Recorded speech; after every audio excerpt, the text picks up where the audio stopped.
Pakistan has had a tumultuous weekend after its legislature ousted Imran Khan from office following a vote of no confidence.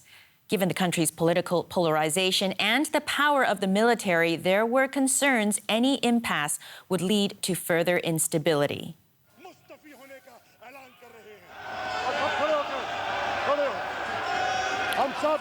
The high drama continued on Monday in the National Assembly as it was set to elect a new prime minister. Ahead of that vote, Khan's party staged a walkout, boycotting the election. With Pakistan deep in political crisis, the country's new leader, Shehbaz Sharif, faces the same challenges Khan did, including a dysfunctional economy. Joining us is journalist Hajira Maryam in Islamabad. Can you tell us more about what happened in Parliament today and Pakistan's new prime minister?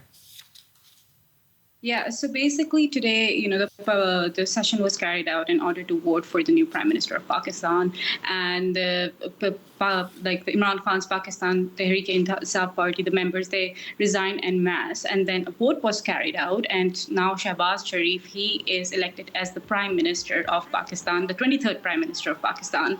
Now, Mr. Shehbaz Sharif, he is also part of the wealthy Sharif clan. He is brother of the former prime minister of Pakistan, Mr. Nawaz Sharif, from the Pakistan Muslim League Noon party.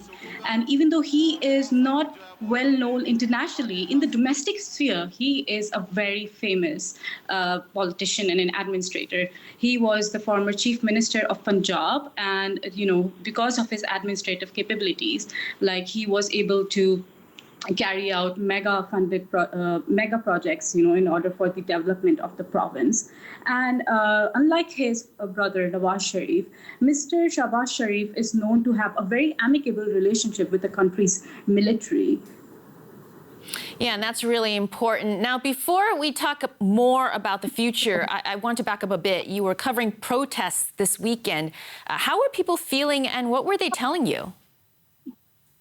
I myself, just yesterday, I was at 0 Point in Islamabad, and I was pretty overwhelmed by looking at the numbers. The people out there on the streets are probably in thousands, or probably 500,000 of people, who I was able to interview and talk to them.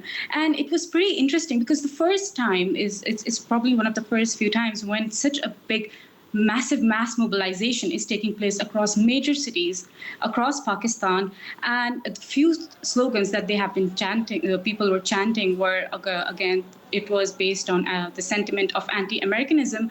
But an interesting turn of events is also they were, standing against the army. They were, they were completely in support of Imran Khan. So what's your assessment on this political outcome?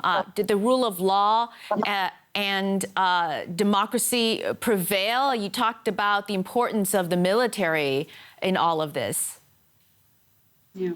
Since Pakistan's inception, since 1947, no Pakistani prime minister has ever served their full term to date. And Imran Khan also, unfortunately, joined the fate of his predecessors.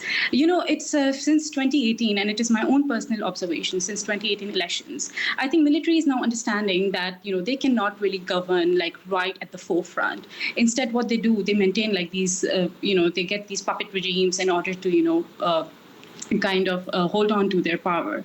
And even though at this period of time, Pakistan has been embroiled in weeks of political instability. In a week's time, the country had a prime minister, then the country did not have a prime minister. The country had a prime minister again, and then he was ousted in a no-confidence vote. Hajira Maryam, thank you so much for your time.